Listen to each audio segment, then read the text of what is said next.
मंडळी, विद्वत्ता आणि लोकप्रियतेचं एक मिलाफ साधणारं दुर्मिळ असं व्यक्तिमत्व.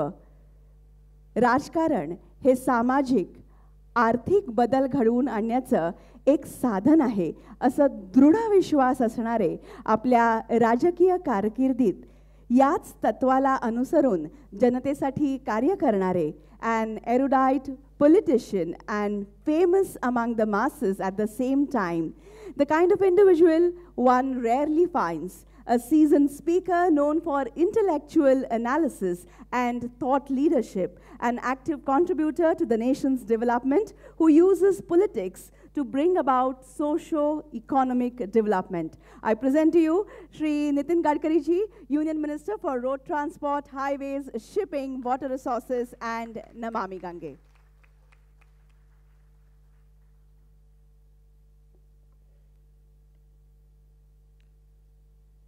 आज के इस समारोह में उपस्थित आदरणीय रतन टाटा जी, आदरणीय राजीव कुमार जी, मेरे मित्र सहयोगी महाराष्ट्र के वित्त और फॉरेस्ट मिनिस्टर सुधीर मुनगंटीवार जी,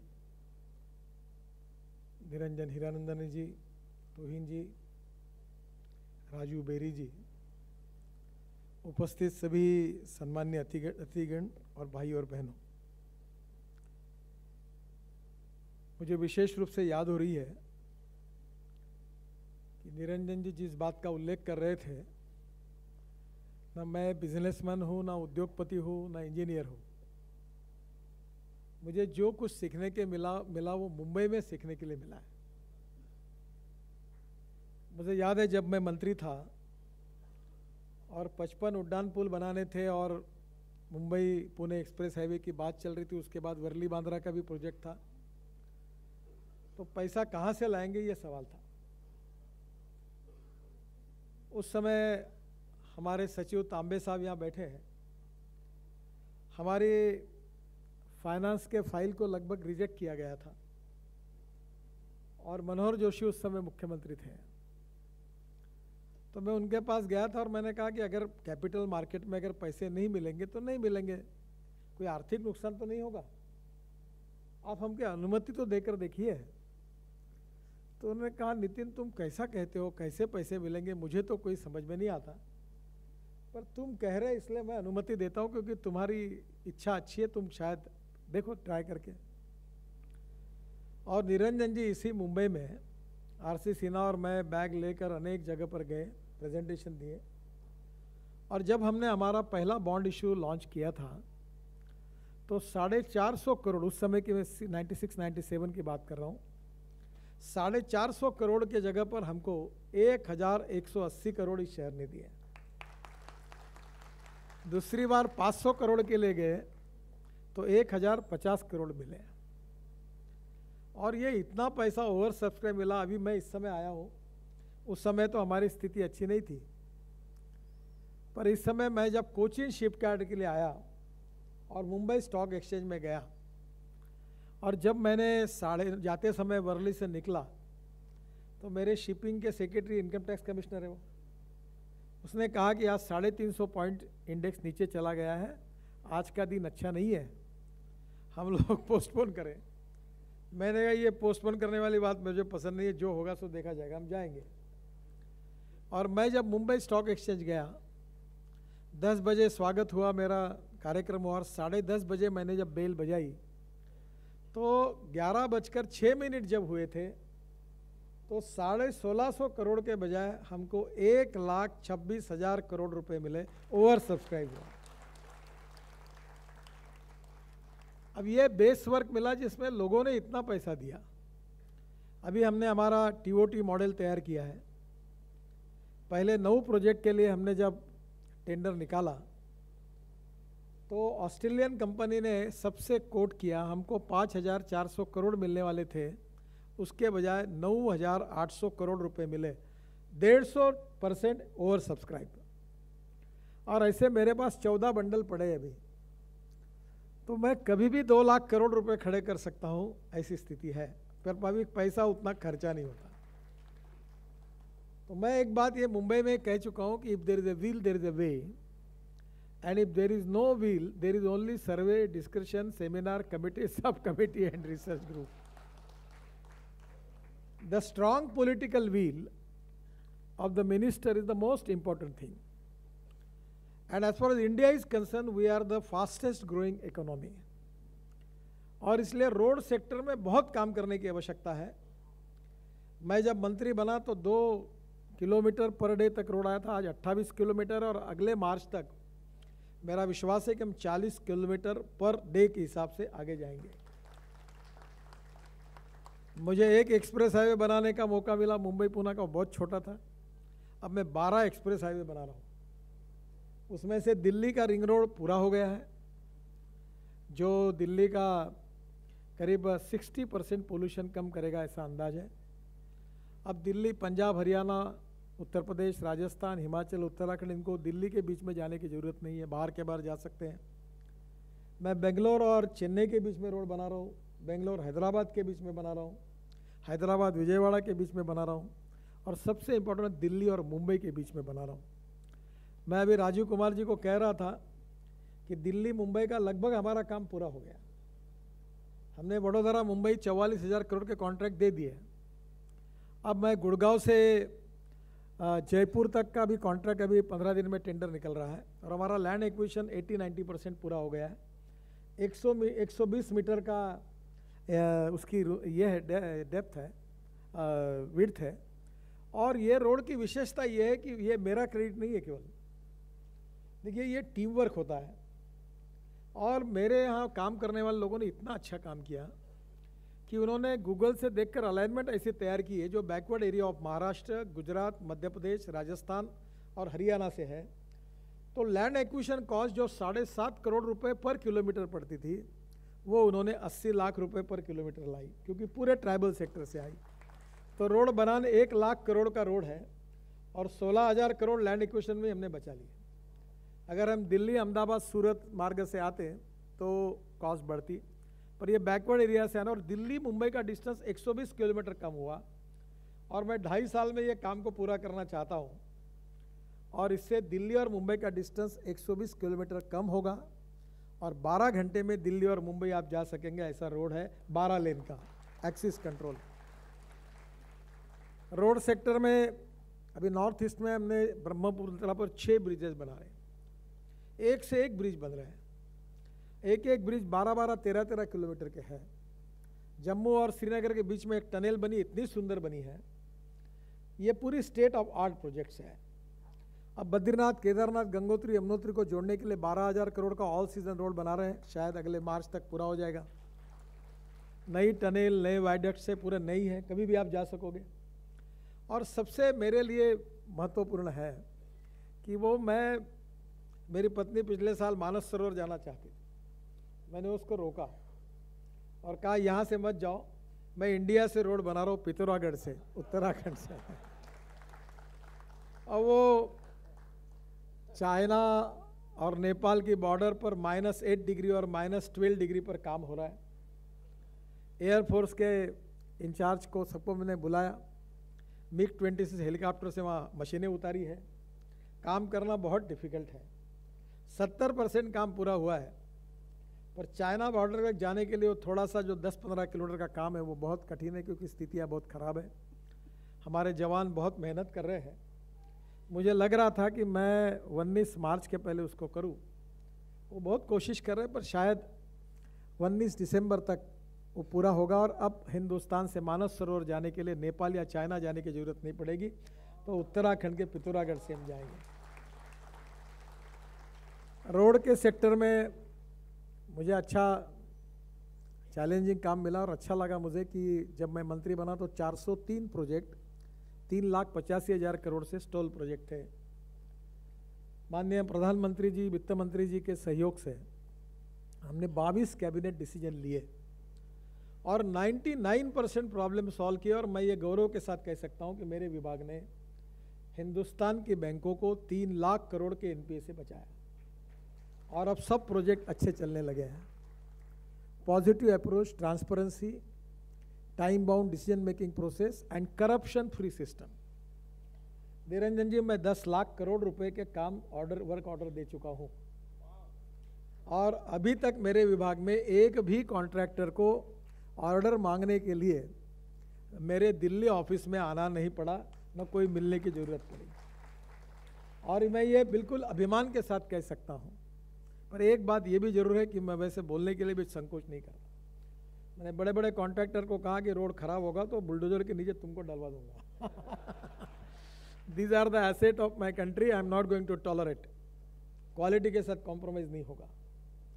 और इसलिए ये केवल काम करते समय मेरे साथ के इंजीनियर, सेक्रेटरी, उन्होंने अच्छा काम किया, और ये टीम वर्क है। और इसके लिए मैं बहुत बार कहता हूँ कि politics, social work and business की सबसे बड़ी स्ट्रेंथ अगर कोई है तो human relationship is the biggest strength of the politics, business and everything, social work. मैं कभी प्रोटोकॉल वगैरह में फंसा नहीं हूँ, और इसलिए मैं महाराष्ट्र में भी काम करता था तो भी मैं जॉइंट सेक्रेटरी के भी चैम्बर के में जाता था, सेक्रेटरी के भी चैम्बर में जाता था। और मेरी सबसे अच्छी बात है कि आज भी भारत सरकार में मेरे अधिकारी, मेरे सेक्रेटरी, वो मेरे परिवार जैसे लोग हैं। इतनी मेरी उनसे रिलेशनशिप अच्छी है। That is the basic strength जिसके कारण मुझे यश मिला है। मैं ना इंजीनियर हूँ, ना बहुत ज़्यादा इंजीनियरिंग का मुझे समझता है, पर एक बात जरूर है कि मुझे निर्णय जो है, अभी कल ही मेरी मीटिंग थी दिल्ली के चीफ मिनिस्टर केजरीवाल के साथ, और दिल्ली में हम 12 प्रोजेक्ट यमुना पर कर रहे हैं, और ओखला में 450 MLD जो पानी है वो शुद्ध करके वो वजीराबाद के उनके डैम में डालने के लिए वो अनुमति मांग रहे थे। मेरे डिपार्टमेंट ने उसको रिजेक्ट किया। मैं वाटर रिसोर्सेज का मंत्री हूँ, तो मैंने कहा आपने क्यों रिजेक्ट किया? उनने कहा कि ऐसा है वैसा है, ये पानी है। मैंने बोला मीटर लगा तो कितना जा रहा पानी? अगर हरियाणा का इनका झगड़ा है तो जितना पानी ये अच्छा करके डालेंगे उतना पानी मीटर लगा के गिन लो। फिर उन्होंने और 2 कारण बताए। मैंने उनको, केजरीवाल को एक प्रश्न पूछा, एक ही पूछता हूँ आपको, कि अगर ये पानी जो है सीवेज का, ये शुद्ध करके अगर आप वजीराबाद में डालोगे और फिर पीने के लिए लाओगे, इसके लिए तुम्हारा दिल्ली की जनता का कोई रिजर्वेशन है? बोले सर ये एज लॉन्ग एज ये इतना शुद्ध वाटर है हमारा कोई रिजर्वेशन नहीं है। Go ahead. मैंने 1 मिनट में निर्णय किया कि इनको परमिशन दे दो, 450 MLD पानी रोज जाएगा, उतना पानी दिल्ली को मिलेगा, आपका क्या नुकसान है, उतना पानी यूज होगा। तुरंत निर्णय हो गया। और इसलिए निर्णय करने से कभी डरना नहीं, और अगर कॉन्शियस कहता है कि ये गलत है तो करना नहीं। मैंने आज तक मेरे जीवन में मेरे किसी भी अधिकारी को ये नहीं कहा कि ये निर्णय तुम करो। मैंने ये कहा निर्णय करो, तुमको नहीं करना है तो रिजेक्ट करो, करना है तो क्लियर करो, पर उसको पेंडिंग मत रखो। और इसलिए किसी ने पेंडिंग रखा तो मैं उनको पब्लिकली कह चुका हूँ, ये हमारे महाशय ऐसे हैं, ये पत्नी से ज़्यादा फाइल पे प्रेम करते हैं, इसलिए फाइल दबा के बैठते हैं। ये मुझे लोगों को बात में, वो बेचारे फाइल रुकती नहीं। तो आज रोड सेक्टर बदल गया, और सबसे बड़ी बात हुई है कि मेरे जीवन में मुझे गंगा का काम करने का मौका मिला। और जब गंगा का काम शुरू हुआ तो मीडिया में भी परसेप्शन था, सुप्रीम कोर्ट ने भी लताड़ा था, कोई कहता था काम नहीं होगा। कल मैंने गंगा का रिव्यू लिया। गंगा में 270 प्रोजेक्ट हम कर रहे हैं, और कानपुर में टेनरिस का एक बहुत बड़ा नाला है, झामा मऊ क्या कुछ नाम है उसका, पापा मऊ है, हाँ झाज मऊ, हाँ, उसका हमने 140 MLD पानी नहीं, इतना काला काला गंद मैं देख के आया हूँ। कल हमने उसको सक्सेसफुली हैंडल किया। अब गंगा में 58 जगह पर पानी की क्वालिटी सही साबित हुई। और हम लोग ये जो प्रोजेक्ट कर रहे, घाट बना रहे, मोक्षधाम बना रहे, और मेरा विश्वास है कि दिसंबर तक सब टैपर गंगा पे काम नहीं कर रहे, गंगा के 40 ट्रिब्यूटरीज, नाले और नदियों पर काम कर रहे हैं, मध्य प्रदेश तक काम कर रहे हैं, हरियाणा में काम कर रहे हैं, दिल्ली में 12 प्रोजेक्ट है 6000 करोड़ के, यमुना पर काम कर रहे हैं, मथुरा में हमने काम किया। और मथुरा में तो जो गंदा पानी है वो हमने बेचा इंडियन ऑयल को, उससे 19 करोड़ साल के मिल रहे, और हाइब्रिड एन्युटी में किया, 40% हम दे रहे, बाकी वो काम कर रहे हैं। ऐसे 8 प्रोजेक्ट गंगा पर चल रहे हैं। और आपने नागपुर में कहा वो 19 करोड़ नहीं 79 करोड़ मिल रहे हैं हमको टॉयलेट का पानी बेचकर।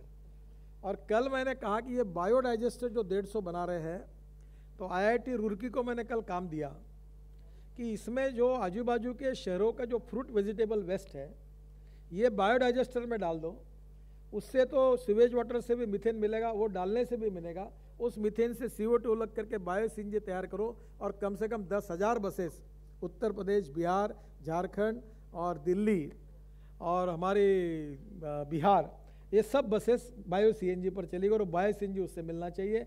और आप जैसे उद्योगपति को मैं कह रहा हूँ, आप आइए, बायोडाइजेस्टर से आप बायो सीएनजी निकालिए और बेचिए, हम आपको काम देने के लिए तैयार है, युवकों को काम मिलेगा। वेस्ट टू वेल्थ, यही उसका एक सबसे बड़ा उदाहरण है। और मैंने कहा है कि मार्च एंड तक गंगा 70 से 80% शुद्ध होगी और अगले मार्च तक 100% गंगा शुद्ध होगी। और मेरा विश्व 26,000 करोड़ हम गंगा पर खर्चा कर रहे हैं और लगभग प्रोजेक्ट जनवरी के पहले सब शुरू हो जाएंगे। काफ़ी प्रोजेक्ट पूरे हुए, काफ़ी काम शुरू है और उसका अच्छा परिणाम मिलेगा। सबसे इम्पोर्टेंट चीज़ है जलमार्गों की। गंगा में हम जो जलमार्ग बना रहे हैं उस पर 5,500 करोड़ खर्चा कर रहे हैं। और ये भी बात जब मैंने जलमार्ग की कही तो मुझे हमारे पार्टी के नेताओं ने कहा, ये तो मुंगेरी लाल के हसीन सपने हैं, काय का जलमार्ग, काय का शिप चलेगा, क्या बात कर रही है। किसी पर मेरे ऊपर विश्वास नहीं था। पर आज हमने वाराणसी के मल्टी मॉडल हब का इनॉग्रेशन किया। गाजीपुर, साहिबगंज और हल्दिया का काम मार्च तक वो भी उद्घाटन हो जाएगा। 60 रिवर पोर्ट बना रहे हैं। और इतना ही नहीं तो वाराणसी से इलाहाबाद हमारे नहीं था, वो भी ड्रेजिंग हमने 1 मीटर किया, इधर 3 मीटर का किया। और जैसे एयर ट्रैफिक कंट्रोल है वैसे रिवर ट्रैफिक कंट्रोल सिस्टम भी पूरी हो गई। और इस साल 80 लाख टन हमारा मटेरियल गंगा से आ रहा है, ट्रांसपोर्ट हो रहा है। अभी पेप्सी का मटेरियल आया, हमने उद्यान इनॉग्रेशन किया। अभी फ्लैश फराक्का की बांग्लादेश एक्सपोर्ट हो रही है। और इस साल मैं कोशिश कर रहा हूँ कि हमारी चीनी जा रही बांग्लादेश 10 लाख 15 लाख टन, वो सब वाराणसी से हमारे बार्ज में जाए। तो 280 लाख टन अगले साल तक उसका अगर होगा तो आप कितने ट्रक कहोगे, कितना पैसा बचेगा। और आपने थोड़ा हिसाब वो गलत बताया। रोड से जाएंगे तो 10 रुपये, रेलवे से जाएंगे तो 6 रुपये और पानी से जाएंगे तो 1 रुपये। और हमने जो बार्ज बनाने का डिज़ाइन लाया वो जर्मनी से, वो 2000 टन का बार्ज जो है उसका डिज़ाइन ऐसा बनाया जो हुबली डॉक में हमने कोचीन शिपयार्ड को काम दिया, वो भी वो बार्ज बना रहे हैं। उसमें 4000 टन मटेरियल जाएगा, सेम इंजन, केवल डिज़ाइन बदलने से। और उसका फ्यूल भी होगा मिथेनॉल, और वो और 50 पैसे पे आएगा। जो हमारी लॉजिस्टिक कॉस्ट 16% 18% है, जो चाइना में 8 से 10% है, यूरोप में 12-13% है, वो अगर हमने 12% पे लाई तो हमारा एक्सपोर्ट 1.5 गुना बढ़ेगा। और इसलिए गंगा का तो अभी जलमार्ग ओपन हो गया है। अब इलाहाबाद टू वाराणसी, उत्तर प्रदेश के मुख्यमंत्री केशव मौर्य जी मेरे पीछे लगे, मैंने उनका नहीं होता तो उन्होंने कहा कि तुम्हारे ऑफिस से मैं बाहर नहीं जाऊंगा, वो बैठ गए। तो मैंने कहा ठीक है। तो इलाहाबाद टू वाराणसी हम 1 मीटर का ड्राफ्ट मेंटेन का हमने पूरा कर लिया। और अभी हम लोग जो 26 जनवरी को कोशिश शुरू करने है कि कोशिश करें, शायद हो जाएगा। हमने रशियन टेक्नोलॉजी लाई है एयरबोट की। इंजन ऑटोमोबाइल का होगा, प्रॉपलर हवाई जहाज के होंगे और चलेगा पानी पर। यानी लैंड क्रूज़र का इंजन लगाकर उसमें 6 बैठते गाड़ी में लोग, इसकी कीमत लैंड क्रूज़र की कीमत उतनी होगी। और ये फ्लेक्स इंजन होगा जिसमें इथेनॉल और पेट्रोल दोनों चलेंगे, जो ब्राज़ील में है। टोयोटो, होंडा, BMW, मर्सिडीज किसी का भी चलेगा। और इसकी स्पीड 80 किलोमीटर पर आवर होगी। और इसलिए मैं आपको मुंबई के लिए आपको कहूँगा, हमारे भाटिया जी चेयरमैन साहब BPT के बैठे, मैं आया तो मैंने कहा नया मुंबई का एयरपोर्ट बन रहा। मैं वेनिस में मैंने देखा था कि नाव में बैठकर मैं एयरपोर्ट गया था, तब से मुझे लग रहा था कि ये मुंबई की चारों दिशा में समुद्र में लोग वाटर टैक्सी में बैठकर एयरपोर्ट पे क्यों नहीं जा सकते। और अभी भाटिया साहब को मैंने कहा आप अध्ययन करो। उन्होंने डिटेल DPR की अपना रिसर्च करने के लिए कंपनी को अपॉइंट किया, कंसल्टेंट को, उसने रिपोर्ट दिया इट्स वायबल। और हमने तय किया है कि मुंबई का, नए मुंबई का एयरपोर्ट होने के पहले मुंबई की चारों दिशा से जलमार्ग से, पानी से आप 20 मिनट के अंदर एयरपोर्ट पर पहुंचोगे, कहीं से भी 20-22 मिनट में पहुंच जाओगे। तो आपको रोड से जाने की ज़रूरत नहीं पड़ेगी, ना रेलवे से और मेट्रो से जाने की ज़रूरत पड़ेगी। और वो काम हम करने वाले हैं। आज वाटर ट्रांसपोर्ट मुंबई का हो, जितनी जेटी मांगी महाराष्ट्र का उतनी मैंने दी है। पर वो बीमारी जो मेरे समय थी वह भी मुंबई में है, एक माइक्रोस्कोपिक माइनॉरिटी है। हम तो इन्वायरमेंट प्रोटेक्ट करने वाले लोग हैं, मैंने सब हमारे पोर्ट को कहा कि एक बूंद गंदा पानी समुद्र में नहीं जाना चाहिए। हम पेड़ लगाने का काम सुधीर वो कर रहे हैं, मैं भी नेशनल हाईवे पे कर रहा हूँ। पर एक माइक्रोस्कोपिक माइनॉरिटी, जब मैं मुंबई में मंत्री था तो 125 रिट पिटिशन कोर्ट में जाती थी। ये लोग अड़ा के बैठे। मैं चाहता हूँ कि हमको इकोलॉजी, इन्वायरमेंट भी चाहिए और डेवलपमेंट भी चाहिए। We are not going to compromise with the ecology, सवाल नहीं उठता। हम समुद्र इतना गंदा, मैंने उस दिन कहा कि मॉरिशस में जाकर हम नीचे देखते हैं तो हमारा चेहरा दिखता है। वो कौन सा दिन आएगा जिस दिन मुंबई के समुद्र में हम देखेंगे और हमारा चेहरा दिखेगा। मैं आशीष शेलार के पीछे पड़ा हूं कि मुझे पता तो मीठी नदी को हम लोग जलमार्गों में रूपांतरित करेंगे। लोग मेरे ऊपर विश्वास रखते हैं क्योंकि मैंने आज तक जो कहा हुआ है। ऐसी कोई बात नहीं, पर मुझे लगता है ये कठिन काम है पर इम्पॉसिबल नहीं है। और इसलिए इसके जो अनेक अनुभव है, वाटर, अभी हमारे पोर्ट्स में एक प्राइवेट पोर्ट का एनसीएलटी में गया तो हमने कोट किया जेएनपीटी ने, यानी गवर्नमेंट पोर्ट प्राइवेट पोर्ट को खरीदने के लिए, और हमारी ऑफर सबसे हाईएस्ट आई। तो मैंने ये कहा 7,000 करोड़ का पोर्ट में प्रॉफिट है, हमारे जेएनपीटी को इस साल 1400-1600 करोड़ प्रॉफिट होगा। मैंने कहा कि पैसे के इनकम टैक्स भरने के लिए है क्या? आप इसको इन्वेस्ट करो, इससे रिटर्न्स मिलाओ और डेवलप करो, देश के लिए आपके पैसे हैं। हमारे यहाँ हमने 2.25% में डॉलर में लोन लिया 3,000 करोड़ और पनवेल जेएनपीटी रास्ता बनाया। अब इंदौर मनमाड़ हमने रेलवे कारपोरेशन बनाई और इंदौर मनमाड़ हम 8,000 करोड़ के रेलवे का शुभारंभ कर रहे, पोर्ट वाले बना रहे, रेलवे नहीं। इतना पैसा मिल सकता है और काम कर सकते हैं। भारतमाला 7.5 लाख करोड़ का प्रोजेक्ट है, पैसे की हमारे पास कोई कमी नहीं। 16 लाख करोड़ सागरमाला है, कोई कमी नहीं है। 10 लाख करोड़ के काम कर चुके हैं, उसमें कोई पैसे की कमी नहीं है। इच्छा शक्ति और अप्रोप्रिएट विजन की कमी है। हमारे विशेष रूप से मुंबई ने ही सिखाया है कि इकोनॉमिक वायबिलिटी और इंटरनल रेट ऑफ रिटर्न ये कैसे मेंटेन करना। और मैं चार्टर अकाउंटेंट नहीं हूँ, कुछ लोगों की गलतफहमी है कि मैं इंजीनियर हूँ, मैं इंजीनियर भी नहीं हूँ, पर मैं गो गेटर हूँ और एक बार मन में ठानता हूँ तो पीछे पड़ जाता हूँ। और यही कारण है कि मैं कुछ काम कर सका। एक मेरे काम का फेल्यूर भी है और वो कहते समय मुझे संकोच नहीं, इसमें एक चैप्टर है उसके बाद रोड सेफ्टी का। हमारे देश में 5 लाख एक्सीडेंट होते हैं हर साल, 3 लाख लोगों के हाथ पैर टूट जाते हैं और 1.5 लाख लोग मर जाते हैं। कोई दंगे फसाद लड़ाई नक्सलाइट मूवमेंट किस में भी नहीं मरते, इतने लोग हर साल मर रहे हैं। मेरा नया बिल पार्लियामेंट में राज्यसभा में अटका हुआ है, मैं बहुत कोशिश मैंने की पर इस साल 4% केवल लोगों की मृत्यु की संख्या कम कर सकूं। मेरी कोशिश थी कि 50% लोगों की जान में बचा सकूं। और इसका कारण जो है, हमारे देश में ड्राइविंग लाइसेंस 30% बोगस है। एक आदमी 4-4 राज्यों में लाइसेंस लेता है। वर्ल्ड में हम ऐसा देश है कि जहाँ सबसे आसानी से ड्राइविंग लाइसेंस मिलता है। मेरा एक्सीडेंट हुआ तो वो ड्राइवर अंधा निकला, फिर मैंने कैटरैक्ट था उसको, फिर मैंने गवर्नमेंट में कैंप किया, सुधीर भाऊ आप आपके ड्राइवर को चेक कर लो, गवर्नमेंट में आधे ड्राइवर कैटरैक्ट और अंधे हैं, कोई बताता नहीं क्योंकि नौकरी जाती है प्राइवेट डॉक्टर से चेक करो। एक मुख्यमंत्री का ड्राइवर तो पूरा अंधा था, निकला बाहर। एक मंत्री, कैबिनेट मंत्री थी, उसका एक आंख चली गई थी। और इसलिए हमको और सेंसिटिव बनना होगा और हम काफ़ी कोशिश कर रहे हैं। इसमें मुझे यश नहीं मिला है पर मेरी इच्छा है कि मैं 50% लोगों की जान बचा सकूं। हमने तांबे साहब बैठे, महाराष्ट्र में मैं मंत्री था, मैंने अपघात निवारण समिति तैयार की थी, ब्लैक स्पॉट को आइडेंटिफाई करना। एक जयसिंहपुर बाईपास था पुणे कोल्हापुर रोड पर, वहाँ 150 लोग एक जगह मरे थे। जब साहब ने रिपोर्ट दिया तो कर केवल सुधरी, बाद में कोई मरा नहीं। बहुत से जगह पर काम करने की ज़रूरत है। एक फील्ड जो है ये निगेटिव रहा है।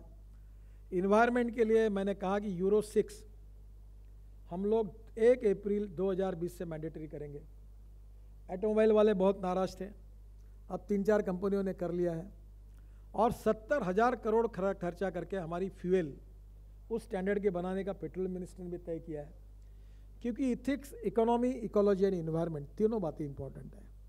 और लास्टली मेरा एक प्रयास है और जो मेरा मिशन है, क्योंकि मैं नेशनलिस्ट हूँ, मैं यही मानता हूँ कि politics is the instrument of socio economic reform, और मैं ये सोचता हूँ कि मैं देश के लिए और समाज के लिए क्या अच्छा कर सका हूँ। मैं छोटा आदमी हूँ, मेरी मर्यादा मुझे पता है, पर कुछ ना कुछ मैं जितना ज़्यादा इस देश के लिए कर सकूँ, मुझे जो जीवन मिला उसमें, that is the mission, that is the thought behind my inspiration. तो मेरी इच्छा है कि 8 लाख करोड़ का इंपोर्ट होता है क्रूड ऑयल का। मैं 12 साल से चिल्ला रहा हूँ, अब लोगों में ध्यान में आया, लोग विश्वास नहीं रखते थे। मैं स्पाइस जेट का विमान देहरादून से मुंबई अब दिल्ली 25% बायो एविएशन फ्यूल पर लाया। सुधीर बाबू हमारे चंद्रपुर के हैं, गढ़चिरौली के हैं।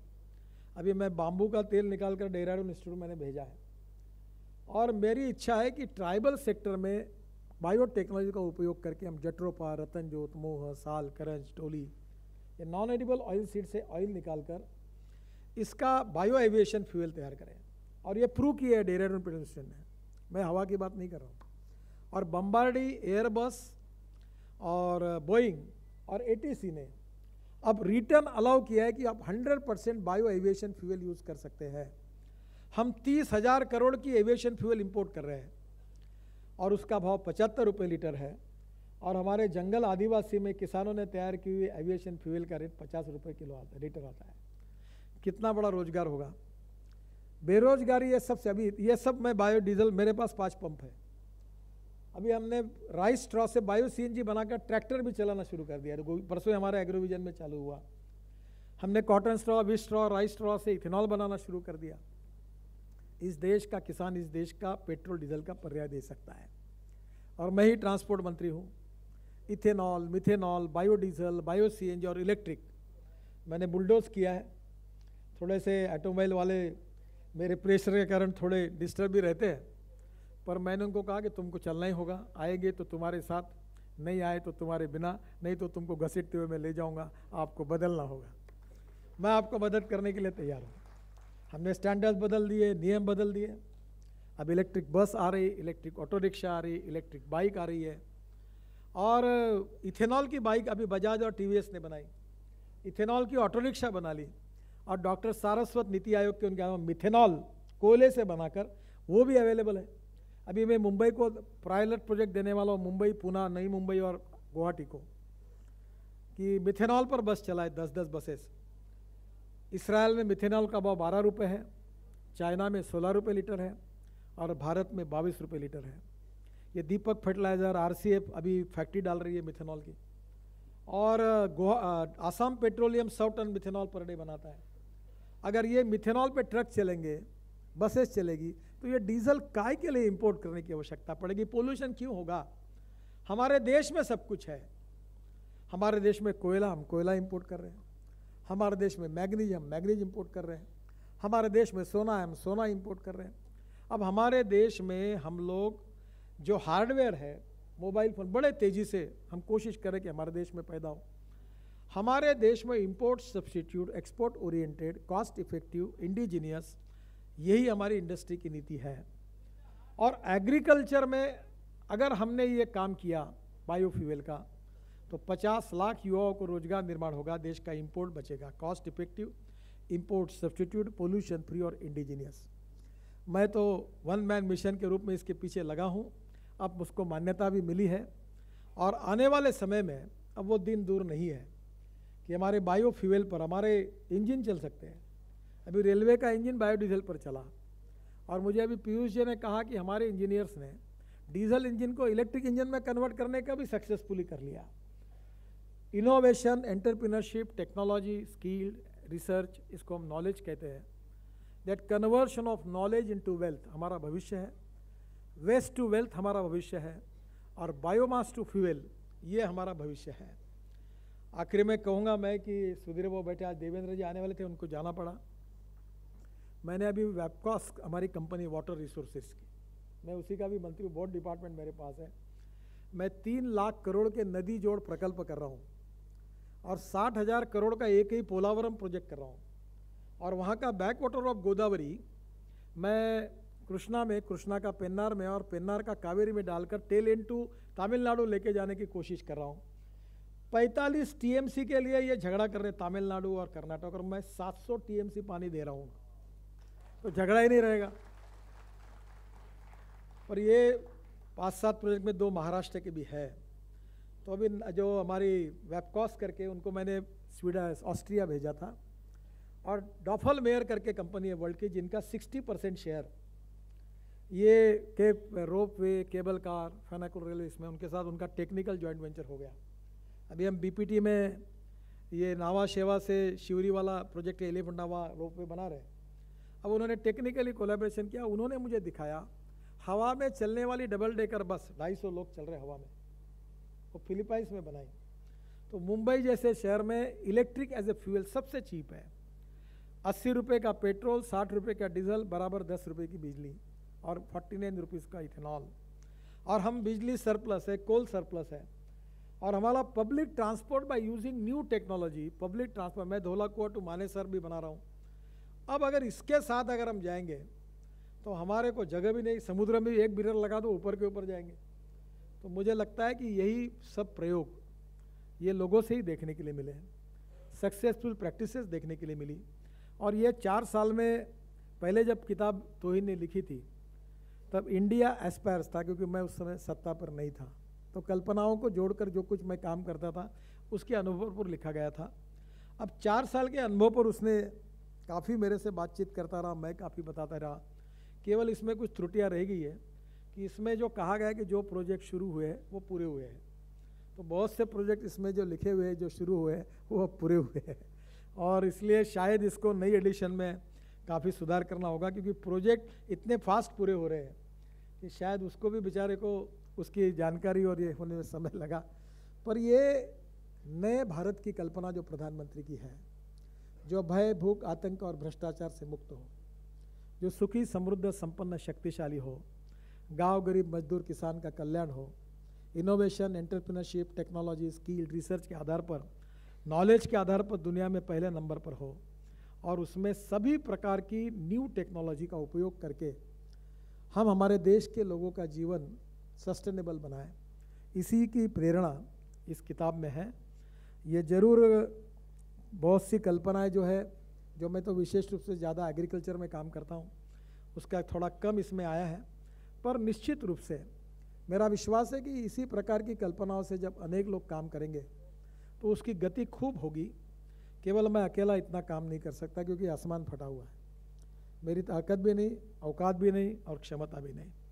पर ये जो हम कम कर सकते हैं, ये जो लेवल ऑफ कॉन्फिडेंस है, ये अगर अनेक लोगों में निर्माण हुई और अनेक मंत्री, एमएलए, एमपी सब मिलकर अगर देश में काम करेंगे तो विकास के एजेंडे पर किसी पॉलिटिकल पार्टी की मोनोपोली नहीं है, ये सब के लिए है। तो इससे काफ़ी गति से देश आगे जाएगा, और वो देश आगे जाए और दुनिया में सभी चीज़ों में नंबर 1 कर पहुँचे, यही मन की भावना है और उसी को व्यक्त करने का प्रयास है। मैं याद करता हूँ कि टाटा जी, मैं उनको नए मुंबई के एक फ्लाईओवर के उद्घाटन के लिए लेके गया था, और वो हेलीकॉप्टर वो खुद चला रहे थे और मैं उनके साथ था। और यहाँ से हम लोग साउथ मुंबई से निकले थे, और तब उन्होंने उस फ्लाईओवर का उद्घाटन करके, उस समय 55 फ्लाईओवर थे, तो मैं अनेक क्षेत्र के लोगों को लेकर गया था, तब उनके हाथ से उद्घाटन हुआ था। मुंबई के रतन टाटा हो, हम सब लोग चाहते हैं कि हम लोग आगे जाएं, मुंबई का विकास हो, मुंबई के लोगों को अच्छी सुविधाएं मिले, और टाटा जी उसमें से एक थे। और उनको हर समय लगता था कि अच्छा होना चाहिए। एंटरप्रेन्योरशिप एज ए इंडस्ट्री उन्होंने तो बहुत अच्छा काम किया है, पर इन्वेस्टर और एंटरप्रेन्योर देश की एसेट है। ये कभी होता है, कभी अप्स डाउन्स होते हैं, कभी अच्छे दिन होते हैं, कभी बुरे दिन होते हैं, पर एंटरप्रेन्योरशिप को मजबूत करना चाहिए, इन्वेस्टमेंट के प्रति विश्वास पैदा करना चाहिए। उसी से रोजगार निर्माण होगा, करोड़ों लोगों को रोजगार मिलेंगे, और उसी से गरीबी दूर होगी और देश समृद्ध और संपन्न होगा। और उस टाटा जी यहाँ उपस्थित है, और मेरी एक खुशनसीब हूँ मैं कि मेरे साथ राजीव कुमार जी ने भी, जब मैंने एक विजन डॉक्यूमेंट तैयार किया था तो मेरे साथ काम किया था, और वो भी उन्होंने एक किताब लिखी थी, और इसी भावना के आधार पर उन्होंने किताब में वही चिंतन लिखा था, बड़े बड़े विषयों पर लिखा था, और उनका और मेरा चिंतन की दिशा एक ही थी। तब उस समय उनके किताब का विमोचन दिल्ली में मैंने किया था। आज मुझे खुशी है कि जिन विचारों के आधार पर मैं काम कर रहा हूँ, उसी दिशा में राजू जी भी काम करते हैं, राजू कुमार जी, और इसलिए वो भी इस कार्यक्रम में आए, जिन्होंने काम करने की बहुत प्रेरणा दी और जिनका देश के लिए समर्पित भाव से काम किया। ऐसे टाटा जी यहाँ आए, नानिक जी और निरंजन को मैं धन्यवाद दूंगा क्योंकि उन्होंने कहा कि इस किताब का कार्यक्रम हम करेंगे, और विशेष रूप से हमारे पब्लिशर राजीव जी और तोहिन ने बहुत मेहनत करके, क्योंकि मेरा स्वभाव इतना लिखने का नहीं है, मेरे पास समय भी नहीं और स्वभाव भी नहीं था, पर वो रात को 12 बजे, कभी 1 बजे, कभी ट्रेन में, कभी हवाई जहाज़ में, कभी हेलीकॉप्टर में बैठकर लिखता गया, रिकॉर्ड करते गया, मैं बोलता गया, और उससे ये अनुभव के आधार पर अब इंडिया इंस्पायर्स है। तो मुझे लगता है ये इंस्पिरेशन अगर और अनेक लोगों पर अगर पहुंच जाएगा तो that can be great achievement for me, for my political life. Thank you very much. नमस्कार।